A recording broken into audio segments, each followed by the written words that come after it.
Hey, how are you guys doing, YouTube? This is iRevolve Tech, and I'm bringing you guys a quick tutorial slash review on nice little techie software called VirtualBox slash Virtual Machine, and this software is extremely efficient and innovative because um, it allows you to have almost like a whole nother computer on your host machine because you can do anything from penetration testing to metasploit testing to implementing your own code because like say for example if you're using Kali Linux you can implement your own Python or C++.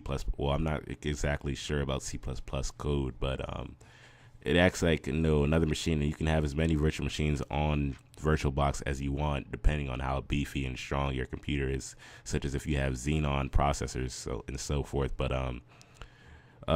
let's open up Google Chrome right here. I'm going to show you guys how to download VirtualBox.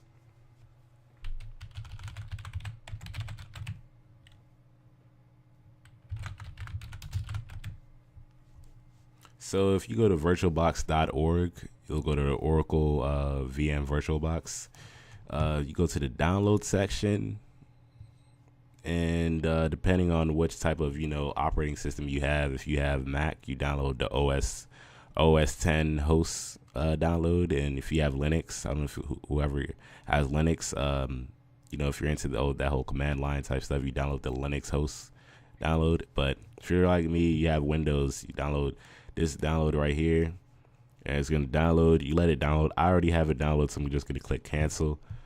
And then after it downloads, it'll behoove you to just click next on everything, because when I say VirtualBox acts as a virtual machine, and different machines, however amount of machines you want to have on it, but when I say it acts as a virtual machine, it literally does, because it almost has its own router. You can set it to whether you want it to have NAT setting, bridged adapter. There's different network settings that it has on your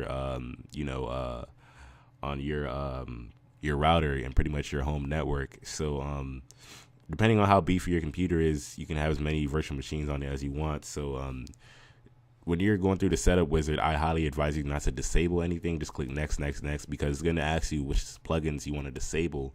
I wouldn't advise you to disable anything. Just click next on everything. So after you download VirtualBox, you're gonna open it up, and remember how I said how beefy your computer is. You can have multiple virtual machines. Like right now, I have Kali Linux, Windows 7. I have a Windows 7 clone, and I have a Snow Leopard, which is for Mac users. And depending on what type of bit operating system you have on your host machine, whether you have 32-bit or 64-bit, I have 64-bit, so all of these are 64-bit virtual machine slash operating system. So pretty much, if you were to click on like one of your virtual machines after you get your virtual machine operating system, say, remember how I said network? You can have different networks such as NAT settings, NAT network, bridge adapter, blah blah, all that. And you can even assign how much storage you want to it. Wait 1 second. Blah, blah, blah. Matter of fact, let's look right here. All right, so for this virtual machine, I assigned 51 gigabytes to it from my host, hard drive, which has 1 terabyte. So I assigned 51 gigabytes of virtual memory to it. And for RAM, you can even assign how much RAM. So if you assign a lot of RAM, of course, the virtual machine is going to run faster. I assigned 1,700 megabytes of RAM to it, and it runs pretty fast. So let's go ahead and boot up one of these systems. Boot up the Windows 7 one.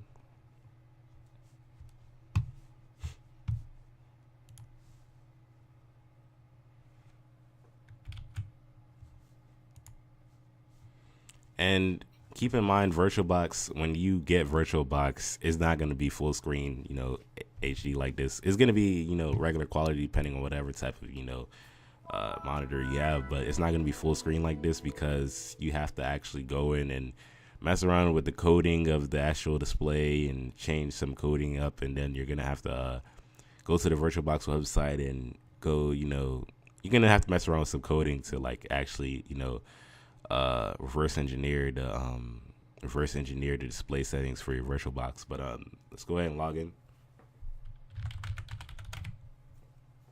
So it acts as literally another computer. Like, I can do anything. Like, I've downloaded Power ISO on this one because I had to do something involving the display and all that. You know, remember how I told you had to change display? So there's something I need Power ISO for. But pretty much, you know, it acts as another computer. Like right now, you see how it has the network access. That's the network access for the VirtualBox. And anything you do on VirtualBox, if you're doing Metasploit testing, if you're doing penetration testing, if you're doing network mapping, anything, if you're trying to test out some type of